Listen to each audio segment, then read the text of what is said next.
In late September of 2010, in a rural corner of Obion County, Tennessee, a home caught fire. The family did what anyone would do. They called for help, and the fire trucks came. They rolled up, and they stopped, and the crew got out. And then they did nothing. They stood in the yard and watched the house burn to the ground, not because they could not help. The trucks were right there. The water was right there. The trained crew was right there. They watched because a fee of $75 had not been paid that year.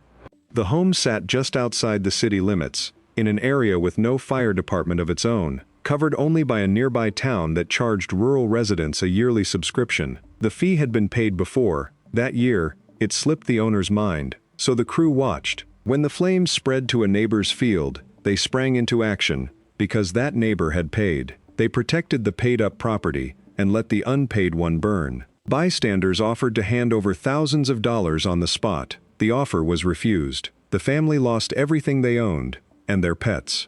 It became a national scandal, and a hard question, because underneath the outrage sits a real puzzle. How can fighting fires be a business at all? What does it actually cost to keep trucks and crews sitting ready? Who really pays for that readiness? And why did the oldest version of this exact business make one man the richest human being in Rome? Start with the cost, because it explains everything that follows. A single fire engine costs somewhere between $150,000 and $750,000. A ladder truck costs more. Then you need a station to house them, a water supply you can count on, and people, trained people, because equipping and training just one firefighter runs around $27,000, and then they need to be paid, in shifts, around the clock, all year. Here is the fact that shapes this entire industry. Almost all of that cost is fixed. The trucks, the station, the crew on shift tonight, they cost you very nearly the same whether you fight one fire this year or 100. Fire protection is not really a service you sell by the unit. It is a state of readiness you have to fund every single day, for an emergency that, for any one house, almost never comes. That single fact splits the business into two very different companies. Door 1, you become the fire department. You cover a town, or a rural area, either on a contract paid by the local government, or on subscriptions paid by individual households. You are the safety net, and you fund it by getting enough people to pay in. Door 2, you serve the ones the public system cannot or will not. You contract with insurance companies to defend expensive insured homes from wildfire. You protect industrial plants, oil sites, airports. You go where private muscle is actually needed, and you bill accordingly. Same trucks, two completely different businesses. Now what arrives with the decision to sell fire protection? Because it is a heavy thing to carry. First, the readiness itself. Your trucks and your crews will sit idle almost all of the time, fully staffed, fully fueled, fully paid, waiting. You are not paying for the firefighting. You are paying for the waiting, and the waiting never stops. Second, the training and the certification, which are constant and expensive, because the one time the truck rolls, everything has to work perfectly. Third, the liability, which is enormous. If your crew fails, or is hurt, or arrives too late, the consequences are measured in lives and in lawsuits. And there is a rating system for fire coverage in a community that quietly sets the insurance premiums for every home and business in it, so your performance shows up on everyone else's bills. And fourth, the weight nobody puts a number on. You are selling something people believe, deep down, should not be for sale at all. That belief will shape every headline written about you. Now the money, how it actually comes in. Layer 1, subscriptions and contracts. The classic model is a yearly fee, either from each household, or as a single contract with a town that hires you to be its fire department. Economists describe the honest version of this as a two-part price. A membership fee that pays for the readiness, the trucks and crews standing by, and then a separate charge for actually putting out a fire, paid by the owner who has the fire. One keeps the lights on, the other covers the water. Layer 2, per incident billing. When someone who has not subscribed has a fire, or when an insured property burns, the bill for the response can run into many thousands of dollars, sent to the owner, or increasingly, to their insurance company. Layer 3, and this is the fastest growing corner of the whole industry, insurers paying to defend the wealthy. Some of the biggest home insurers now send private wildfire crews to protect the high-value homes they cover, spraying retardant, clearing brush, standing guard. The math is simple and cold. Paying a crew to save a $5 million house is far cheaper than paying out the claim when it burns. Layer 4. The specialists. Industrial sites, refineries, airports, and government wildfire contracts, all paying private crews for protection the public service was never built to provide. So sit with the strange thing at the center of all of it. Listen to that again. This is a business whose entire product is a promise that if the worst happens, someone will come. And the brutal truth underneath the subscription model is this: the promise only has value if you are willing to break it. The fee only means something if the trucks will actually sit in the yard and watch. You are not selling firefighting, you are selling certainty, and the only way to sell certainty is to make the alternative real, which is exactly why the ledger is so unforgiving. The engines come first, each one a depreciating asset, worth as much as a house, earning nothing on the vast majority of days.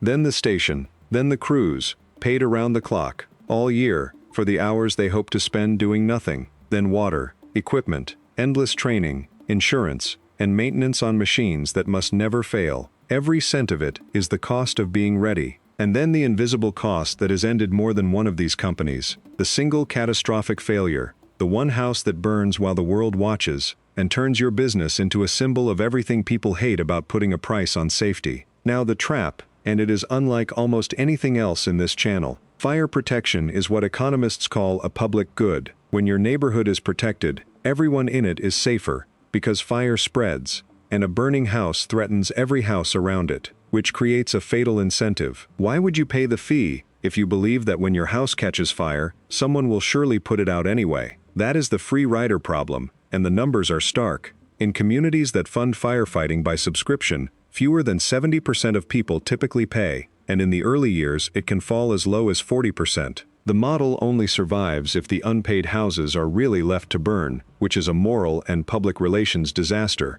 or if the wealthy just buy their own protection, which quietly splits the world into those who are defended and those who wait. You are trying to run a private business selling something that stubbornly wants to be public. So where did this whole idea begin? It begins about 2,000 years ago, in ancient Rome, with a man named Marcus Licinius Crassus. Rome had no fire department, and in a city of packed wooden buildings, fire was constant. Crassus saw the opportunity. He assembled the first true fire brigade in the city, around 500 men, many of them skilled builders. But when a building caught fire, his brigade did not put it out, not yet. Crassus would find the frantic owner, and offer to buy the burning building, and often the terrified neighbors' buildings too, at a fraction of their worth. If the owner sold, his men went to work and saved what was now Crassus's property. If the owner refused, Crassus let it burn to the ground. Then he rebuilt the ruins with his own crews and rented them out, sometimes to the very people he had bought them from. By doing this, over and over, he came to own a huge share of the city of Rome,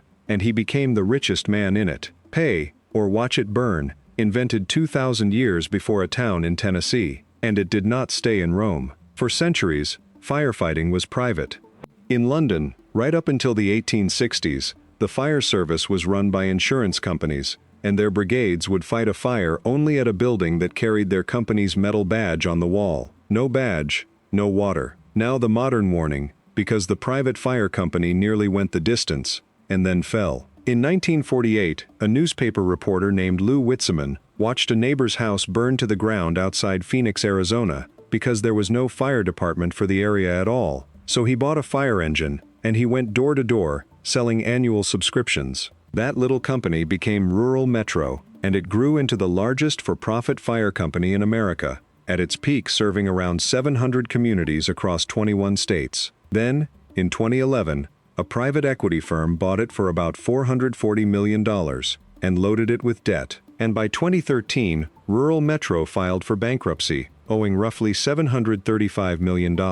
Not because firefighting stopped working, because the debt payments were more than firefighting could ever earn. The biggest private fire company in the country, run as a financial instrument, just could not carry the weight. In the same era, of the roughly 1,100 traditionally owned firms in the field, not one went bankrupt. The trucks were never the problem, the money stacked on top of them was. So who actually makes this work today, and how? They sell contracts, not door-to-door subscriptions. The stable money is a whole town, or a big insurer, paying a guaranteed fee for coverage, not chasing individual households one at a time, and hoping enough of them pay. They go where the public service actually cannot. Wildfire defense for insurers, industrial and airport protection, remote areas the tax base never reached. Real gaps, where private crews are needed and welcomed, not competing with the fire department people believe they already own. They keep it lean, and they never bury it in debt. The rural metro lesson is permanent.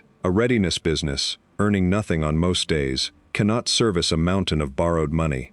And they respect the thing that cannot be measured. One house left to burn on camera can end a company overnight, so the ones who last understand that in this business, the public's sense of fairness is not a side issue, it is the whole license to operate. So does it work? In the right shape, yes. A private company holding solid municipal and insurer contracts, filling genuine gaps in wildfire and industrial protection, run lean and clean, is a real business. And the wildfire side is growing fast as fires get worse and insurers do the cold math. Protection for the few who can pay is a booming trade. In the wrong shape, it is a graveyard. The pure household subscription model collapses under the free rider problem and produces scenes like that yard in Tennessee. The debt-loaded roll-up produces bankruptcies like rural metro.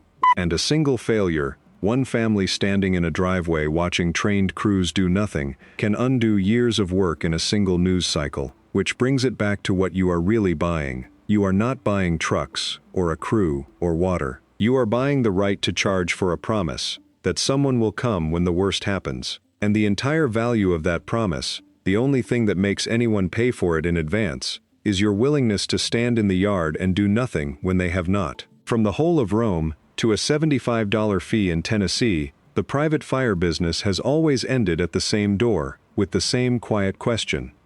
Did you pay? Because if you did not, the trucks will still come, they will just watch.